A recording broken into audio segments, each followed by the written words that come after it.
ปีสองก็แล้วกันเนาะงานสรุปปีใหม่กินปลาอยู่ให้อยู่สวนอยู่นานี่แหละเนาะปีนี้ก็มีควายน้อยกับสมมาตัวหนึ่งครับพี่น้องๆป้าๆลุงๆคือเก้าปีนี้ก็ได้อันนี้ก็สมมาพ่อเฒ่าไม่เฒ่าก่อนเนาะเดี๋ยวม่วนต่อเนาะหลังจากสมมาเพิ่นแล้วก็ได้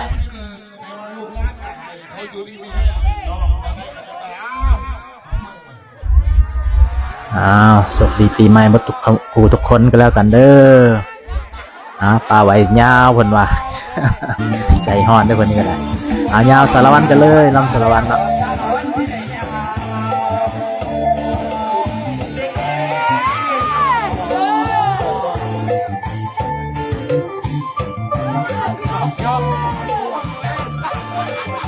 ยังวะ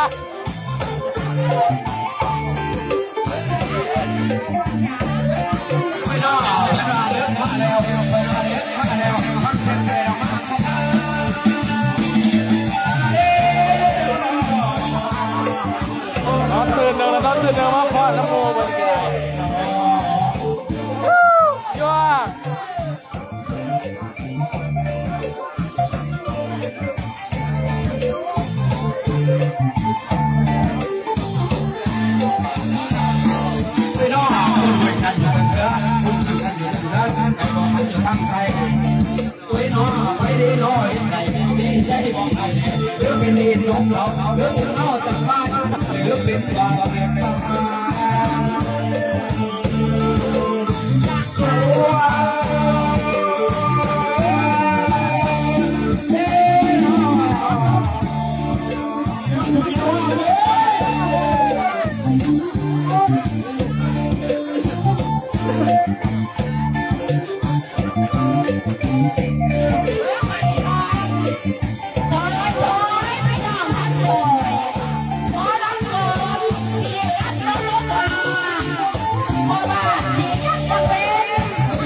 เฮ้ยทำไมรับสิ่งเดินมาใส่ธรรมดาเด้อป้าเสือเท้า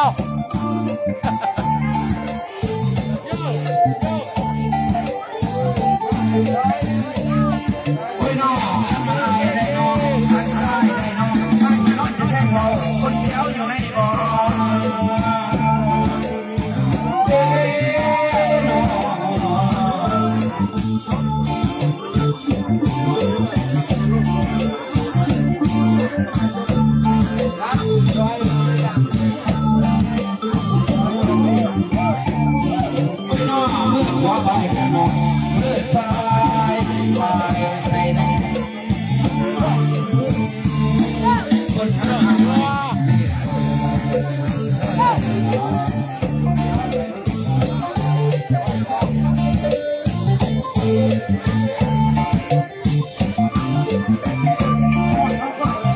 สบู่ครับสบู่มาภาพ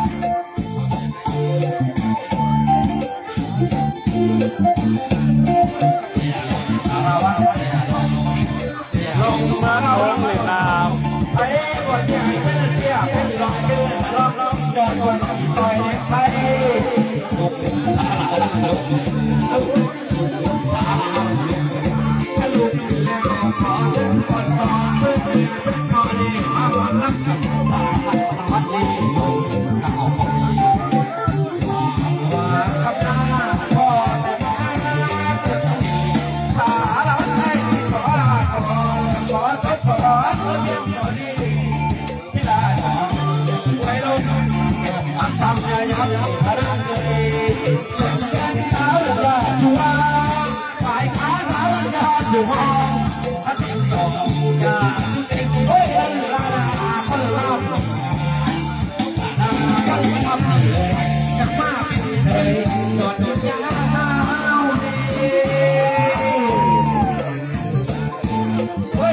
เดือดแค่ไม่เคยละ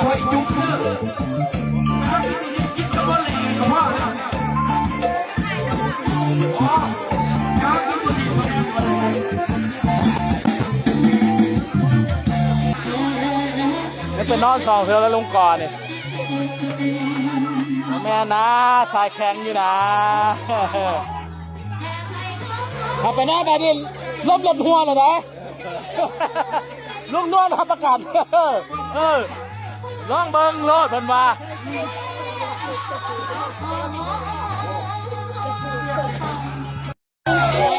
เห็นจังไง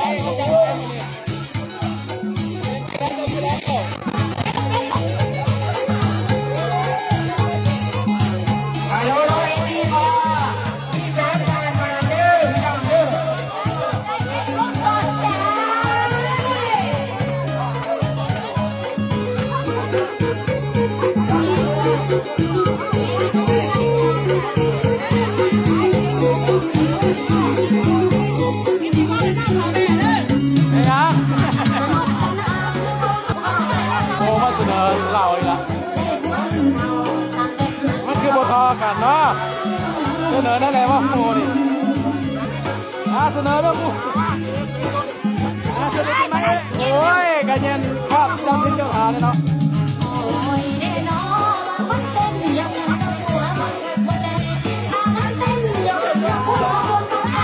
เฟซลงยูทูบเป็นเรื่องแนวสั้น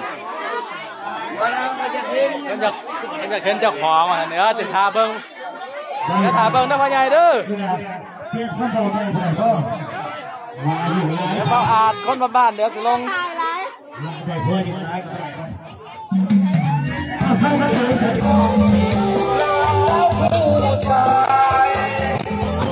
ลืมไปกับเรายืนหลบตาไว้หน้าห้องเธอยกมือ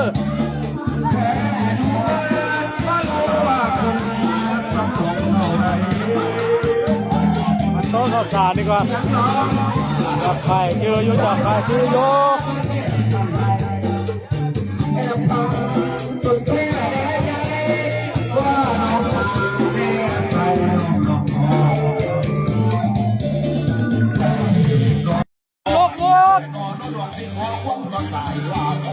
อย่าในมูมันหลังนะอย่าในมูมันหลังนะ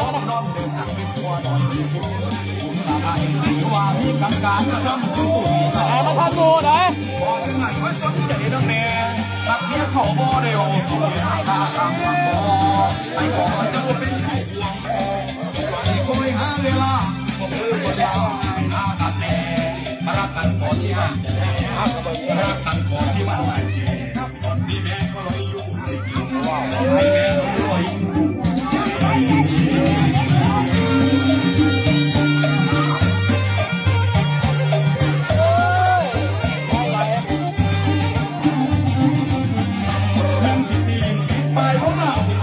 คนงามอยากไปคนที่ยากเปิดมองหน้าบ่เคยเห็นเคยหูมาบ้างกินหูมันคนเร็วนะแม่สมบ่มีเราที่ยากที่เห็นสิไหนรักไปไหนขอเตือนให้ดีนะเอาโซ่ยกเด้อผิดยังผิดบ่พอเก่าใครบ่เอาอย่ามาเกินตายให้เสียคนบ่บุญลูกยังภาษาคนหมดไปคนเด็กทางพ่อตาหัวยามันปากดีที่อาสาไอ้บ่เรียกบ่ปากเมียคนเอาเสียหาเอามาตื่นข้านั่นคืออย่าทำซึ้งมันเจ็บเอาไปนอนคนผู้สอนกลับไปคนไข้ผมอย่าไปด้วยนอนที่เราไปด้วยคนผู้สวยเมียเขาคนนี้สอนใจแดงลงมาแข้งขอตัวเลยอย่าบอกว่าผมมันลายใจขี้ลายน่าหลงมักเยอะเขาโง่เจ้าภาพเอาก็เพราะข้อมูลในเจ้าภาพนี่นะใจก็ไม่เสียไม่กลัวเรื่องเราผมกับผมก็เสียไม่เป็นห่วงกินตัวเราเอามันไม่อยากไปฉันก็พอฉันเจอกันมาข้อจับกินได้ถึงผมอยู่ได้แต่ก็เอามาเหมือนเปิดทำไมไทย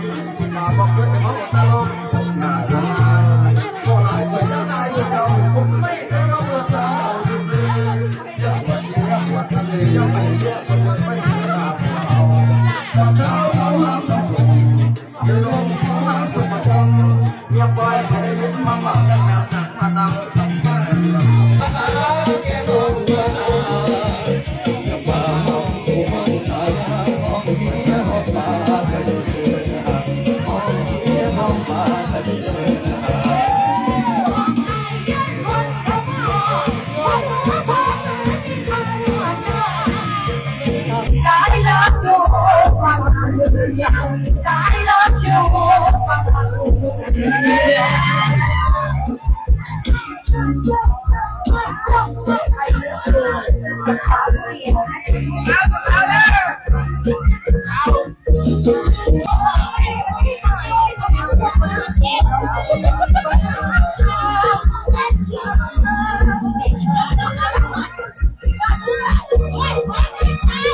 บอกไอ้น้องหนึ่งน่าจะเกิดอะไร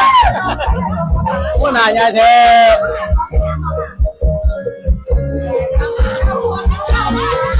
ยังอะไรยังกันหรอ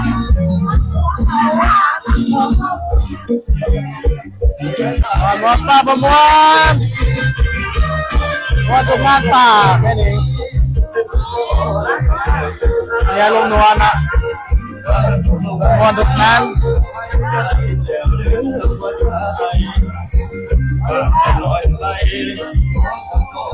ถ่ายแล้วไม่ใช่ที่เพิ่งก็หยอกยูทูบกันนะเดี๋ยวจัดให้ชื่อยังไม่ยังเกาะเขาไม่ได้พูดชื่อนี่พญาบัวเรื่องกันเลยพญาบัวนะกับพญาอ่อนเดี๋ยวจัดการให้ออก YouTube แน่นอนมื่นขั้นบ่เมาข้างอะนะมาได้ครับตัวบางไงเพราะว่าได้กินแต่หางมันว่ะยักษ์โตมันไปใส่เบิร์ดเห็นกระบาดเนาะไม่ง่ายไปกินเบิร์ดบ้าปันในคำนี่เหลือแต่หางเห็นได้ปันในคำเหลือแต่หางเดี๋ยวนี้นี่ปัญหา ไอ้ล่ะอันนั้นช่วงชาตูนเนาะ